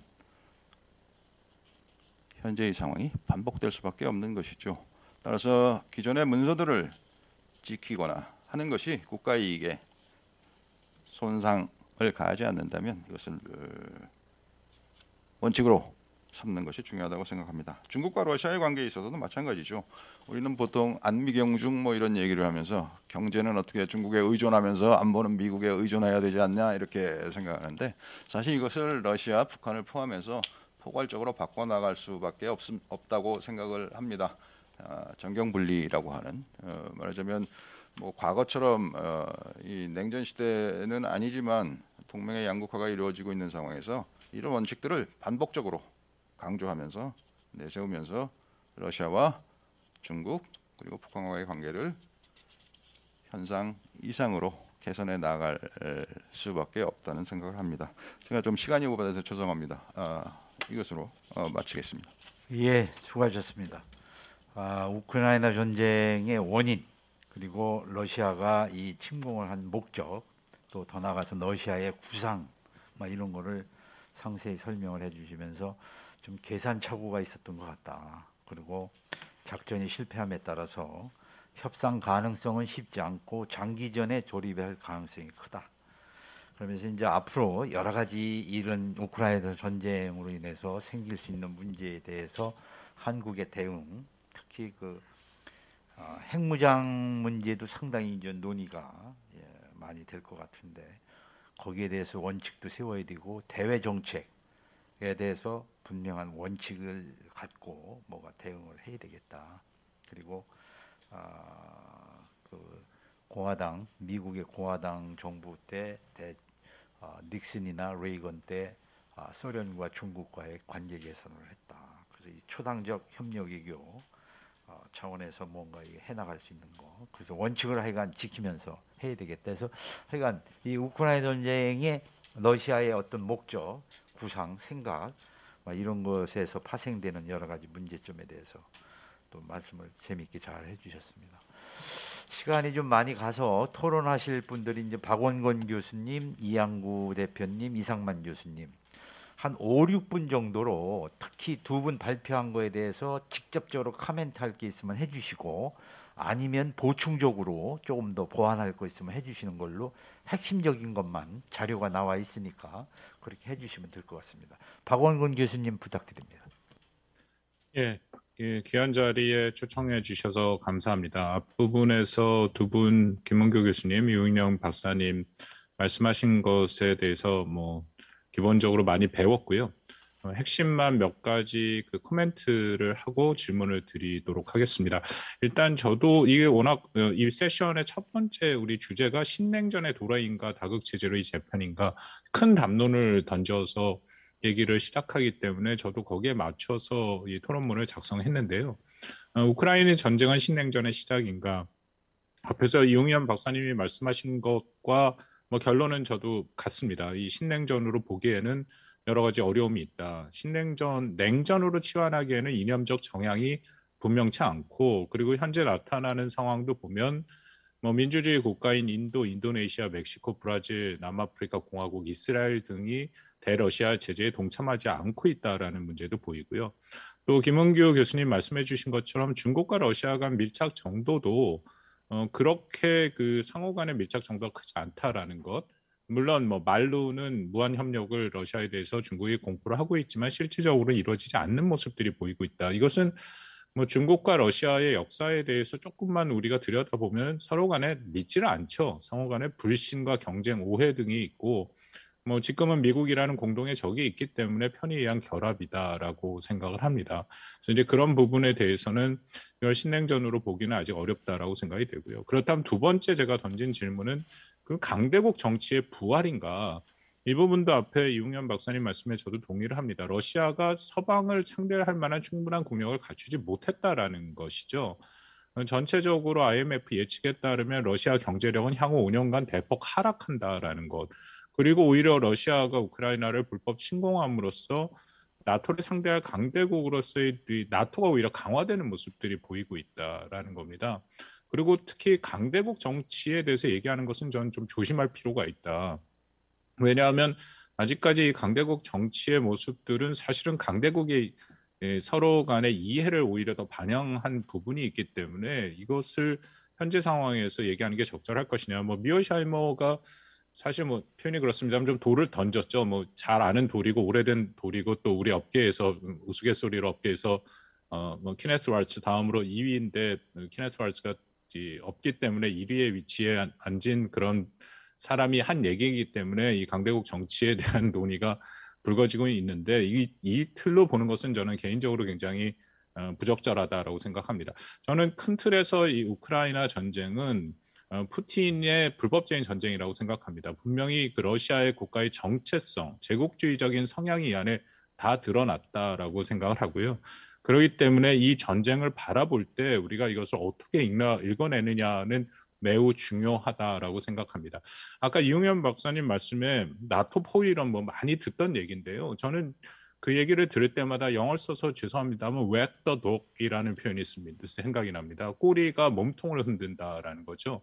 나토가 포위에 들어갔다 하더라도 정말 나토가 러시아를 군사적으로 공격할 가능성이 있느냐? 저는 그렇다라고 생각지 않습니다. 러시아 자체가 이 뭐 보수화되고 이 옛날 제정 러시아의 그런 영광을 추구하는 팽창주의적 야심이 있기 때문에 거기에 대해서 문제 제기를 하는 것이지 실질적으로 그들이 안보적인 위협을 느껴서 공격을 했다, 전쟁의 명분이 된다. 저는 그렇게 전혀 생각지 않습니다. 그 부분에 대해서는 우리가 자세히 볼 필요가 있고요. 제 토론문에도 좀 논의가 안 되고 있는 전쟁의 성격에 대해서 우리가 고민을 해야 된다. 우리가 뭐 그동안 계속 공부해왔던 정당한 전쟁론, just war라는 것이 있지 않습니까? 거기에 보면 두 가지 전쟁 개시의 정당성, 또 전쟁 수행의 정당성이 있는데 두 가지의 이번에 러시아의 침공은 명백한 불법 침공입니다. 그렇기 때문에 어떠한 명분을 갖고 전쟁의 원인을 얘기하더라도 저는 이것을 절대 정당화될 수도 없고 정당화돼서도 안 된다라고 생각을 합니다. 그런데도 안타깝게 국내 한국에서의 논의는 마치 러시아의 그런 정당한 안보적 우려를 그 나토와 미국이 고려하지 않았기 때문에 러시아가 불가피하게 전쟁을 시작을 했다라는 그런 식의 논의가 되고 있는데 그것은 뭐 마찬가지죠. 그러면 북한이 보유하고 있는 핵도 뭐 당연히 정당한 같은 논리를 따라간다면 정당하다라는 의미가 되는 것이기 때문에 그런 식의 논의는 지양해야 된다라고 생각이 됩니다. 마지막으로 국제 정치적인 함의가 굉장히 부정적인 면에서 저는 이번 러시아의 불법 침공을 통해서 나타난다고 생각이 되는데 두 가지 체제가 흔들립니다. 하나는 1945년에 구축된 유엔 체제, 안보리 상임 이사국으로서 유엔의 기본 구성을 부인하는 행위가 나타나고 또 하나는 68년의 NPT 체제, 핵 문제에 대해서 책임 있는 행동을 규정한 NPT 조약을 위반하는 그런 발언들을 수시로 하고 있는 그런 러시아가 과연 NPT가 규정한 5개 핵 보유국으로 인정받을 수 있을 것이냐. 저는 이 두 가지 사안을 놓고 북한이 상당히 이것을 활용하고 있다. 북한의 핵 보유, 불법 핵 보유를 정당화해 줄 수 있는 두 가지 논리가 지금 진행이 되고 있는 거죠. 하나는 NPT 체제 자체에 대한 문제제기, UN 체제에 대한 문제제기. 그렇다면은 북한이 사실상 핵 보유국으로서의 기능을 할 수 있는 뭐 요즘 우스갯소리로 생각하면 안 됩니다만 이른바 북한의 별의 순간이 왔다라는 얘기가 공공연하게 회자되고 있는데 이제 이번 우크라이나 전쟁이 아마 그런 것을 좀 더 가속화하지 않을까 싶습니다. 마지막으로 우리 질문을 하나씩 드리고 마무리를 하겠습니다. 우리 김은규 교수님 말씀은 우크라이나가 전쟁을 해서 미국의 영향력이 약화됐다. 뭐 영향력 약화라기보다 미국이 제가 이야기에는 이제 대서양 중동에서 발을 빼고 그리고 인태 지역, 인도 태평양의 중국 견제로 움직이려고 하는데 이게 잘못하면 다시 발목이 잡힐 수 있다. 근데 이런 상황에서는 오히려 독일의 그 중심적인 역량이 나토의 유럽 문제를 그쪽으로 좀 넘기고 오히려 인태로 와서 중국을 견제하는데 좀 더 유리하다기보다 중국을 견제하는데 미국이 다시금 힘을 모을 수 있지 않을까 하는 것이 제 생각인데요. 물론 그건 우크라이나 전쟁이 앞으로 어떻게 되느냐에 따라 달려 있을 거라고 생각을 합니다만 여기에 대해서 어떻게 생각하시는지 궁금하고요. 이용현 박사님께도 하나 질문을 드리고 싶습니다. 그 러시아의 우크라이나 침공에 대해서 한국의 대응, 그 아까 말씀 유엔 헌장 뭐 그런 거 많이 배웠습니다. 중요하다고 생각을 하는데요. 좀 그럼 구체적으로 지금 현재 한국 우리 정부가 하고 있는 대응이 뭐 약간 평가를 해주신다면 뭐 이게 소극적인지 적극적인지 제대로 된 건지 아니면 앞으로 어떻게 좀 더 대응을 해야 되는지 그런 부분에 말씀을 해주시면 좋겠다는 생각이 듭니다. 감사합니다. 예, 수고하셨습니다. 푸틴의 불법적인 전쟁 그리고 논의가 되고 있지 않은 전쟁의 성격을 규명할 필요가 있겠다. 뭐 좋은 말씀 해주셨습니다. 그리고 김홍규 교수님하고 이용현 박사님께 질문을 드렸으니까 그건 마지막에 답변을 해주시는 걸로 하고요. 다음은 이양구 상임대표님 말씀해 주시죠. 네. 두 분 발표 잘 들었고요. 뭐 저는 두 분 발표에 대해서 크게 이견은 없습니다. 다만 제가 이제 우크라이나 뭐 현지 대사도 했고 또 제가 러시아도 이제 10년 근무한 그런 경험에서 이제 몇 가지 좀 추가를 한다면은 그 이번에 이제 그 푸틴이 뭐 3대 오판을 했다고들 하지 않습니까? 그 푸틴과 러시아의 능력에 대해서는 그 과대평가를 했고 서방의 대응 능력에 대해서는 과소평가를 했고 또 우크라이나 대응 능력에 대해서도 이제 과소평가를 했고 또 하나 이게 이제 21세기다 보니까 이 SNS하고 미디어 이 국제사회의 반응들 특히 그 MZ 세대 반응들이 굉장히 그 놀랍더라고요. 이제 그 중에서 이제 그 푸틴이 이제 자신에 대한 그 오판은 이 러시아가 지금 군사적으로는 G2인데 경제적으로는 G10밖에 안 돼요. 그래서 이제 정말 국력의 어떤 그 비대칭 가운데 어떤 제국에 대한 야심을 했다는 거 이거 자체가 참 그 납득이 안 되고 그리고 옛날 소련하고 제국주의하고 지금의 러시아 어떤 그 애티튜드 비헤이브가 전혀 달라진 게 없어요. 경제력이 있든지 뭐 군사력이 있든지 뭔가 매력이 있어야 되는데 없는 가운데 힘으로 뭐 과거의 러시아를 돌려도 이런 거에 대해서는 뭐 전혀 공감도 얻지 못했고 러시아 국내 사회 기반도 많이 흔들려진 것 같아요. 그리고 또 하나 이번에 보면은 우리는 정말 권위주의 체제가 비상시에 강할 거라고 생각했는데 정말 뚜껑을 열어보니까 뭐 러시아 군대 거의 당나라 군대고 전술 전략도 뭐 아주 그 형편없고 그걸 봤을 때 푸틴 대통령은 적어도 뭐 한 몇십 년 전에 어떤 그런 전략과 전술 뭐 앰비션만 컸지 그런 역량은 참 갖추지 못한 굉장히 무모한 시도를 좀 많이 했지 않나 이렇게 보여지고 또 초반에 이제 우크라이나만 그 딱 타겟을 제한했다면은 뭐 EU나 나토나 뭐 그럴 수 있겠다 했는데 뭐 전쟁 전부터 푸틴의 요구는 명확했잖아요, 그죠? 97년, 99년 이전에 그 나토에 이제 지형을 원위치 해달라는 거기 때문에 그 서방도 이게 이제 우크라이나만에 끝날 문제가 아니라는 것에 대해서 이제 충분히 경각심을 가진 거 그런 것도 푸틴 대통령이 굉장한 어떤 전략적인 그 오판이다 그런 생각이 들고요. 그리고 이게 이제 우리한테 주는 그 큰 메시지가 저는 세 가지가 있는 것 같은데요. 첫 번째는 뭐 이제 두 교수님들이 이제 우리 정체성에 대해서 말씀을 했는데 뭐 그동안 우리가 좀 정체성에 대해서는 굉장히 좀 모호했던 것 같아요. 이제 자유민주주의, 뭐 시장경제, G10, 뭐 선진국이라는 거 이게 어떻게 보면 우리가 정체성인데 그동안 우리가 정체성에 대해서 좀 모호했고 이게 이제 우리가 좀 외교적으로도 굉장히 중요한 힘이 되거든요. 이번에 우크라이나도 결국은 이제 그 한미 동맹 같은 동맹이 없었고 나토 같은 그 집단 안보가 없기 때문에 이제 푸틴 대통령이 침략할 빌미가 된 것처럼 우리도 뭐 이제 실용이라는 그것도 정체성 하위 개념이지 그 실용이 상위 개념 돼 가지고 정체성 자체가 모호해지면은 정말 뭐 집토끼도 산토끼 세 마리보다 집토끼 한 마리가 나은데 그죠? 집토끼 맞이 놓치는 뭐 이런 우를 이제 범하지 말아야 되겠다는 메시지가 주는 것 같고요. 두 번째는 이게 이제 뭐 굉장히 아직도 끝나지 않는 전쟁이고 아직도 이게 트리거가 굉장히 많은 것 같아요. 그래서 이제 어떻게 보면 큰 도전이기도 하지만 이게 우리한테 기회 요인도 충분히 있다. 그래서 우리가 도전과 함께 기회 요인을 어떻게 살릴 거냐 그거 하나하고 그리고 이제 세 번째는 이제 러시아, 중국, 북한 이 그 삼각 연대를 갖다가 좀 경계할 수 있는 거 뭐 이런 것도 이제 우리가 좀 외교적인 역량이 중요해 보이고요. 그리고 이제 이 그 대응에 있어서는 이제 뭐 여러분들이 초당 외교도 했고 동시에 이제 저는 그 이 공공 외교가 굉장히 중요한 것 같아요. 지금 우리나라만큼 우크라이나 이상으로 지정학적으로 굉장히 민감한 지역이고 리스키한 지역인데 전문가 수준만큼은 아니더라도 우리 국민들이 이런 그 글로벌 이슈 지정학에 대해서 많은 이해를 할 필요가 있고 국민적인 공감대를 조성할 수 있다는 게 굉장히 중요해 보이고요. 그래서 이제 우리는 좀 어떤 대응을 할 거냐. 저는 뭐 이게 이제 우리한테 주어진 굉장히 중요한 솔루션이기도 하고 한국에 대해서는 축복이기도 하고 저는 그게 이제 SDG라고 봐요. 그래서 이제 SDG는 뭐 비정치적인 아젠다고 글로벌 아젠다고 그래서 SDG, ESG, 탄소 중립, 디지털 트랜스포메이션 이런 그 글로벌 아젠다, 비정치적인 아젠다, 글로벌 트렌드 이게 이제 우리 어떤 그 유라시아의 어떤 강력한 그 외교적인 대응과 툴이 돼야 되지 않겠느냐. 이걸 좀 새로운 정부의 어떤 그 SDG에 대한민국이 조금 하나의 그 앵커 드라이브 전도사가 되면 좋겠고요.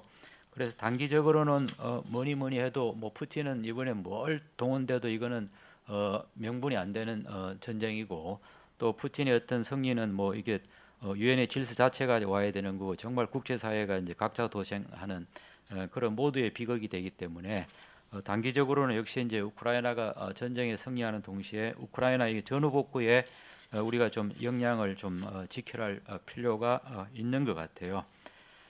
그래서 이제 우크라이나뿐만 아니라 또 중앙아시아에 대해서도 우리가 할 수 있는 뭐 그런 중앙 외교도 이제 펼쳐야 되고 그리고 이제 우리가 러시아 특히 이제 극동 러시아 저도 뭐 블라디보스톡 총영사도 했습니다만은 우리가 연해주를 중심으로 한 극동 러시아하고 협력할 수 있는 그런 버전 그리고 이제 또 그 남북 중 삼각 사각 협력할 수 있는 그런 것들을 좀 그 새로운 정부가 유라시아 전체를 놓고 빅픽처를 놓고 지역별로 맞춤형 그런 그 외교를 하는 게 굉장히 좀 중요하다.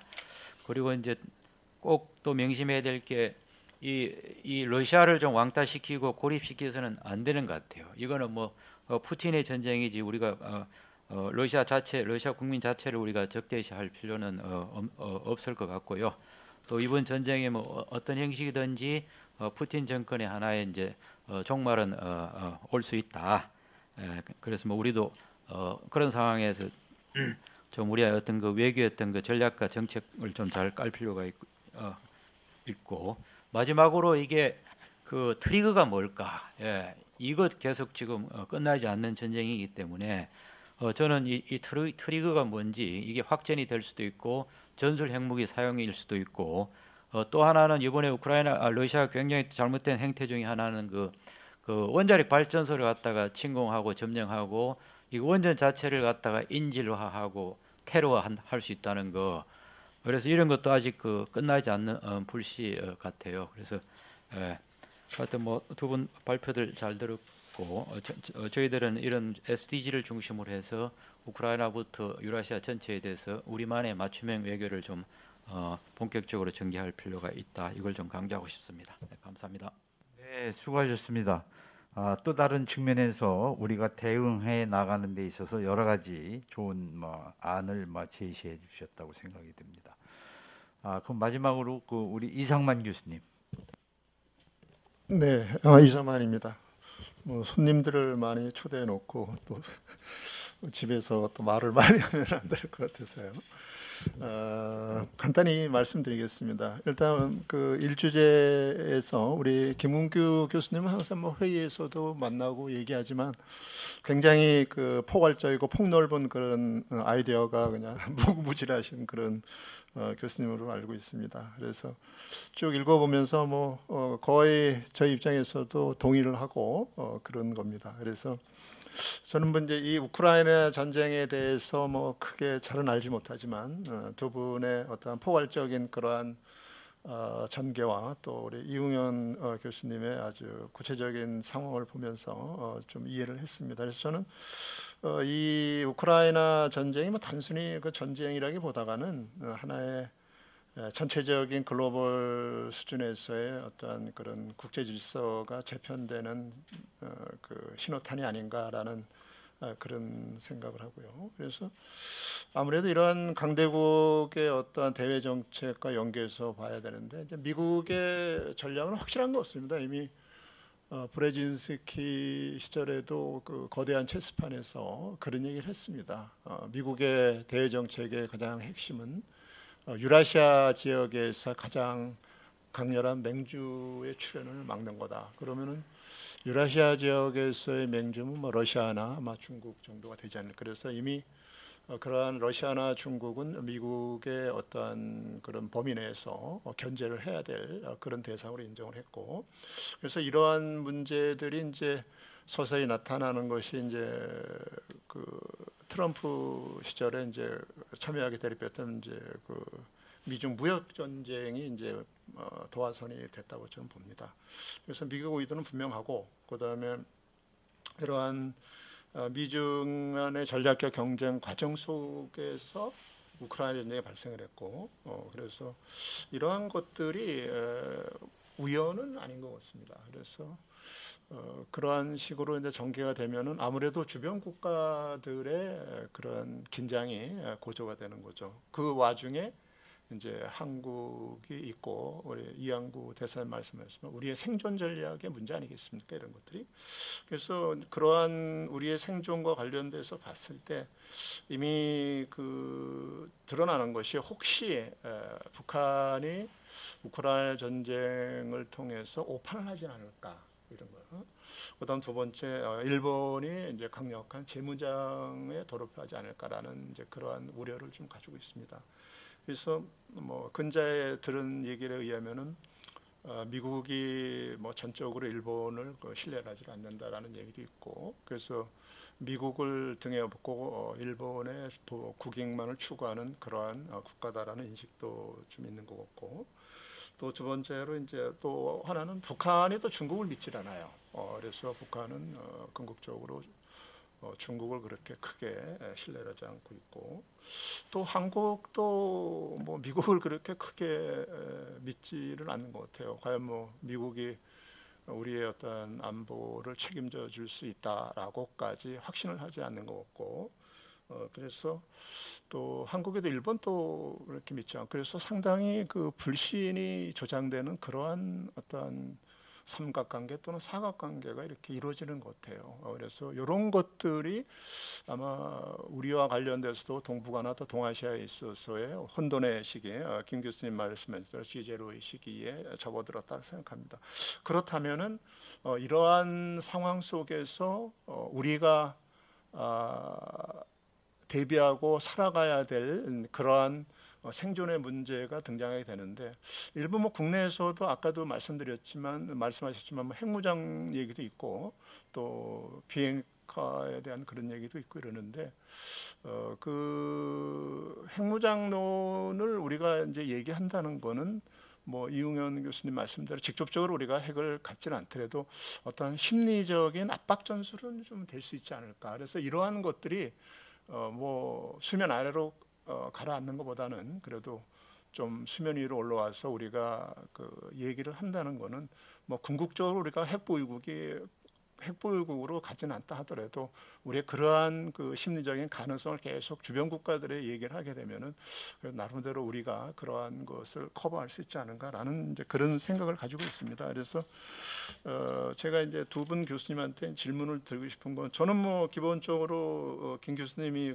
늘상 얘기하시는 친미, 협일, 서연, 서유럽 유럽과 연대, 그다음에 화중, 통아, 그다음에 견북, 이러한 전략에 대해서는 굉장히 그 동의를 해요. 그런데 과연 이걸 어떻게 실현할 것인가, 실현의 문제거든요, 이게. 그래서 그런 면을 좀 고려를 하셔가지고, 근데 현실적으로는 지금 우리가 그 북한에 의해서 그 점점점 북한의 핵 전술이 고도화되면서 우리가 그 위협을 받고 있는데, 일부 식자들은 그러죠. 설마 북한의 그 핵이 동족인 겨냥하겠느냐라는 그런 생각도 있었는데, 우리 국제 정치에서는 그런 가정을 하질 않거든요. 뭐 항상 최악의 경우를 대비해서 그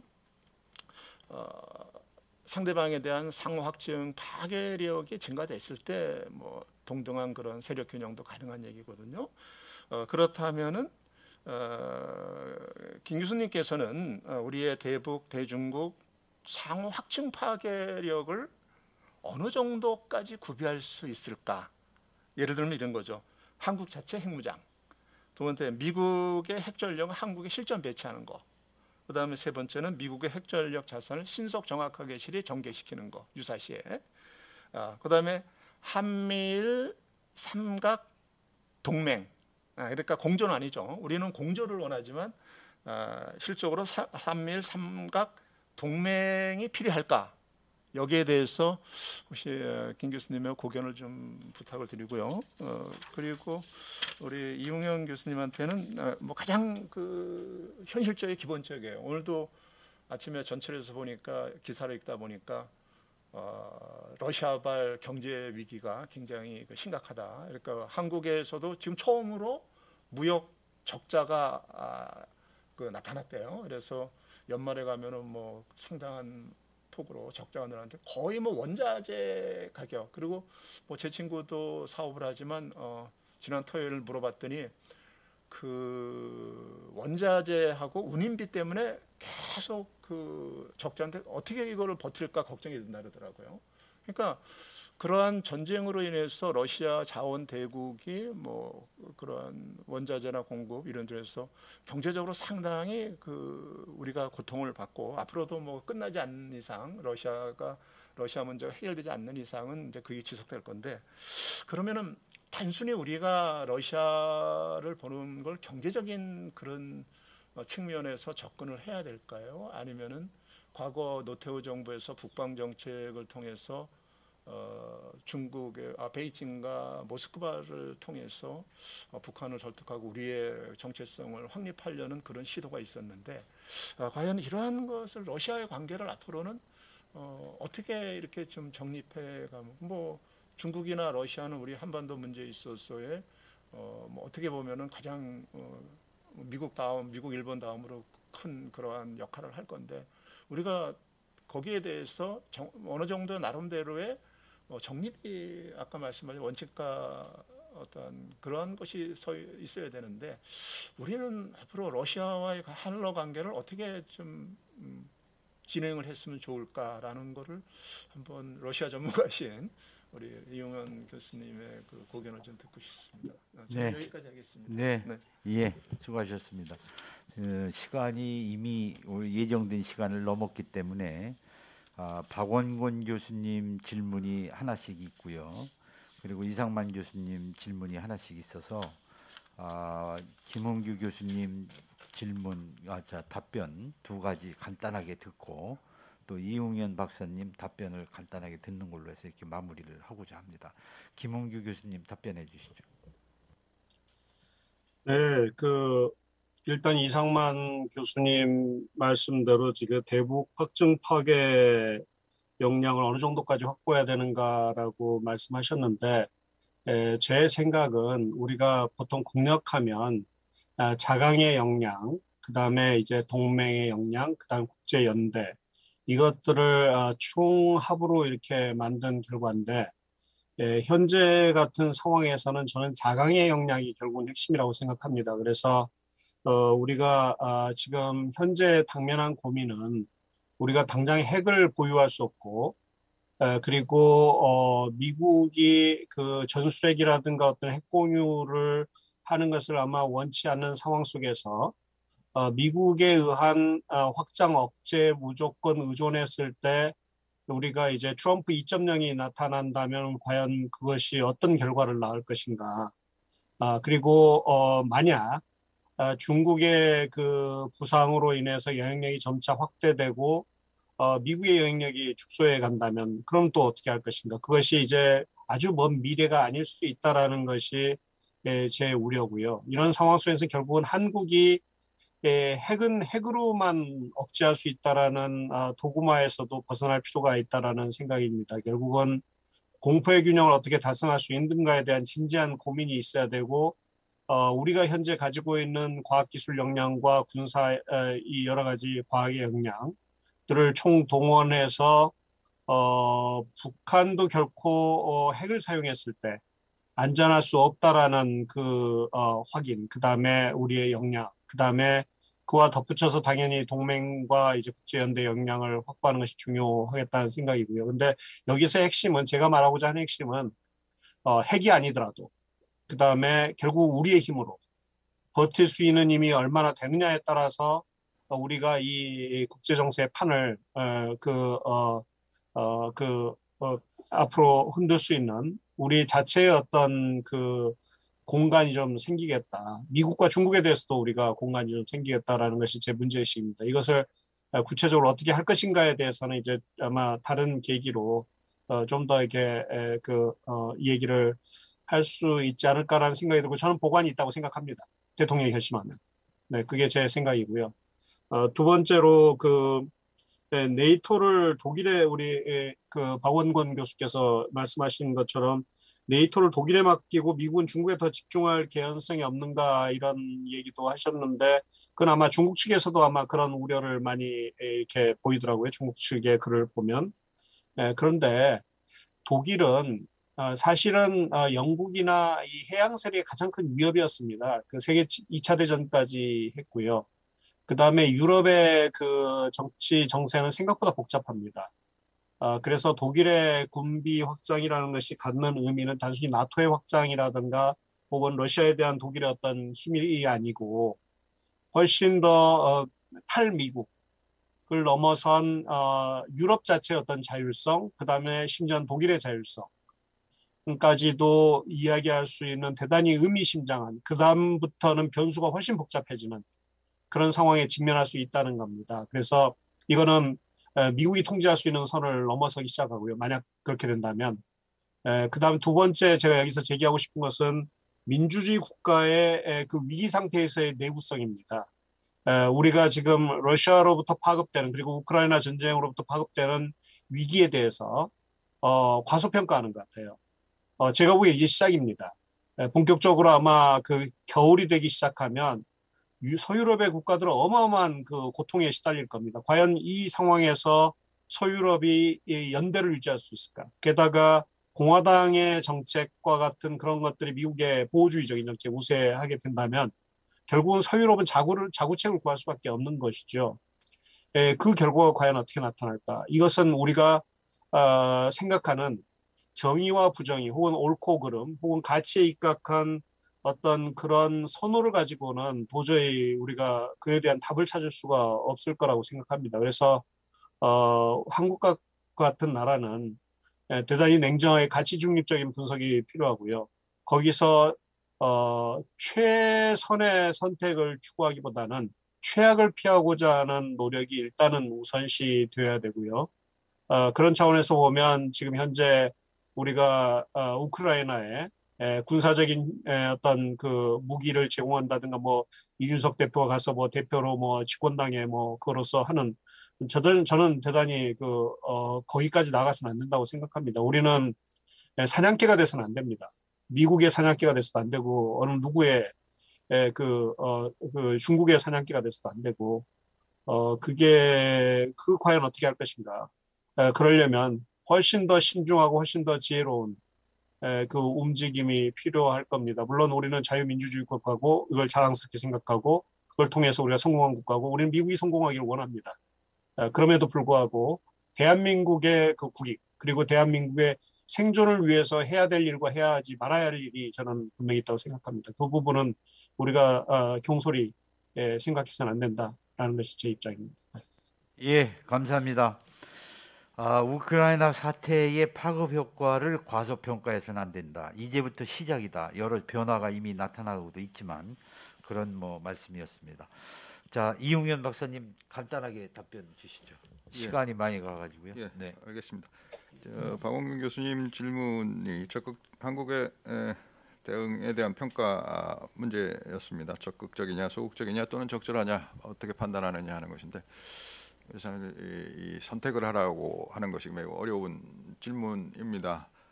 정책 결정자는 여러 가지 옵션 가운데 선택지 가운데 하나를 선택할 수 있겠죠. 그런데 학자는 선택을 해서도 안 되고 뭐 할 수도 없는 상황이죠. 그러니까 이 정책 결정의 환경이 지금 어떻게 되어 있는지 제가 잘 알지 못하기 때문에 과연 이렇게 지금 어떠한 그 미국과 캐나다를 통한 비군사적 지원에 머무는 것이 옳은 것이냐 판단하기는 상당히 어렵습니다. 다만 이것이 이제 정부 내에서 타성의 결과냐 또는 이것에 대한 치열한 고민의 결과냐. 만약에 타성의 결과라면 그것도 문제이고 치열한 고민의 결과라면 고민의 결과 이러한 정책을 취할 수밖에 없었다라는 것을 아까 말씀드린 원칙 하에 표명을 하면 그것이 소극적인 것이라고 평가를 받던 것도 적극적으로 평가를 받을 수가 있다라는 것이죠. 다만 지금 아무런 어떤 이 전쟁에 대한 입장 표명이나 이런 것 없이 그냥 강대국의 눈치를 보는 것처럼 이렇게 정책을 구사하는 것과 이러이러한 원칙하에서 이러한 정책을 추진합니다라고 표방하는 것과 그것은 국내적인 여론 설득과 국제적인 지위에 있어서 엄청난 차이를 가져온다고 말씀드릴 수 있겠습니다. 지금 인상적으로는 소극적이라고 판단할 수밖에 없죠. 다만 그 소극적인 것이 치열한 고민의 결과인지 타성의 결과인지 이것에 따라서 평가는 달라진다고 할 수밖에 없습니다. 모든 정책은 결과를 가지고 판단해야 되겠죠. 그래서 이것이 소극적이냐 적극적이냐 적절하냐 하는 문제 역시 이 정책의 결과 어떤 과정 어떤 상황이 초래되느냐에 따라서 달라질 수밖에 없겠고 매우 조심스럽지만 인상적으로는 소극적이라고 할 수밖에 없겠습니다. 그리고 적절한 대응이라고 하는 것은 분명하게 그러한 정책을 취할 수밖에 없는 상황이라는 것을 원칙과 그리고 명분, 실리 등등을 따져서 밝히는 일이겠죠. 그리고 이상만 교수님 질문하신 것이 이제 러시아의 관계인데요. 사실 이거 뭐든 해답을 찾기 어려운 고민거리이기는 합니다. 러시아의 관계를 어떻게 할 것이냐. 경제적인 관계를 생각하면 러시아의 눈치를 봐야 되고, 근데 북한의 핵 문제를 생각하면 동북아시아의 6개 국가들 가운데 한 자리를 차지하고 있고, 그래서 이것을 어떻게 해야 할 것이냐 고민거리일 수밖에 없는데요. 모든 외교 관계는 기본적으로 양쪽 모두 필요해서 수립되고 진행되는 것이라고 생각이 됩니다. 그래서 어떤 정치적인 사안 때문에 여타의 관계가 악화되는 것은 우리도 마찬가지지만 러시아도 마찬가지일 것이라고 생각이 됩니다. 그래서 러시아를 어떻게 할 것이냐, 러시아 관계를 어떻게 할 것이냐, 제가 발표에 말씀드린 대로 분리의 원칙을 분명히 하는 것이죠. 다만 이상만 교수님께서 말씀하신 이 제2의 북방 정책, 이거 절대로 필요하다고 생각하고 굉장히 핵심적인 아이디어라고 생각합니다. 다만 이제 북방 정책이라고 하는 것은 냉전 시대에 냉전 해체 과정에 있었지 않습니까? 냉전 해체 과정에 북방 정책이 추진될 수 있었는데 분위기는 지금은 오히려 이 냉전은 아니지만 동맹의 양국화가 강화되고 있는 것 같은 느낌을 주는 상황에서 이 북방 정책을 어떻게 효율적으로 추진하느냐, 제2의 북방 정책을 추진하느냐 하는 것은 한국의 동맹 진영에 대한 설득이 굉장히 필요할 것이라고 생각이 됩니다. 그래서 이건 외교적인 능력의 문제이겠죠. 그러나 이상만 교수님 지적에 적극 동의합니다. 중국과 러시아, 특히 러시아에 대한 정책 이것은 적극적으로 추진할 필요가 있다고 하겠습니다. 명확한 답은 아니지만 두 분 질문 이것으로 가름하겠습니다. 고맙습니다. 예, 감사합니다. 일 세션이 뭐 여러 가지 아주 근본적인 문제부터 또 최근에 여러 가지 국제관계 변화, 재편 뭐 등등 해서 다양하게 논의가 돼서 꽤 우크라이나 전쟁으로 인해서 생기는 여러 가지 문제점 그리고 앞으로의 그 상황 전개될 거에 대한 예상 뭐 이런 것들도 많이 짚어졌다고 생각이 됩니다.